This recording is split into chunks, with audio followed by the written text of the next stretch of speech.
श्रीशैलम में शिवासामियों पर पुलिस का लाठीचार्ज। मंदिर इंतजामिया की नाक़िस कारकर्दगी से भक्तों में शदीद नाराजगी। दर्शन के लिए लाइनों में खड़े अकीदतमंदों पर पुलिस कार्रवाई। पड़ोसी रियासत आंध्र प्रदेश के मशहूर तीर्थ स्थान श्रीशैलम में उस वक्त हालात कशीदा हो गए जब मंदिर इंतजामिया की नाक़िस इंतजामी कारकर्दगी अफरा तफरी में तब्दील हो गई। इत्तलात के मुताबिक सुबह से ही दर्शन के लिए आने वाले भक्तों को घंटों लाइनों में खड़ा रखा गया, जिसकी वजह से भक्तों में शदीद नाराजगी देखी गई। इंतजामी बदनिज़मी की बायस अचानक बड़ी तादाद में भक्त दर्शन के लिए आगे बढ़ने लगे, जिसके बाद हालात काबू से बाहर हो गए। इसी दौरान पुलिस ने शिवसामियों और भक्तों पर लाठीचार्ज कर दिया, जिससे मंदिर अहाते में खौफ व हरास फैल गया।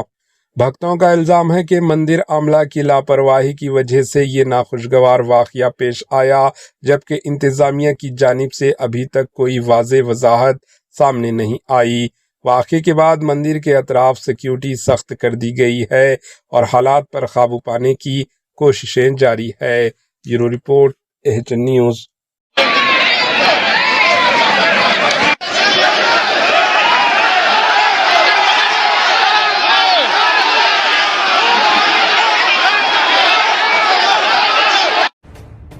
एचएन न्यूज़ के यूट्यूब चैनल को सब्सक्राइब करें और बेल आइकन को दबाना ना भूलें ताकि आपको हर नई आने वाली वीडियो का नोटिफिकेशन बर वक्त मिल सके।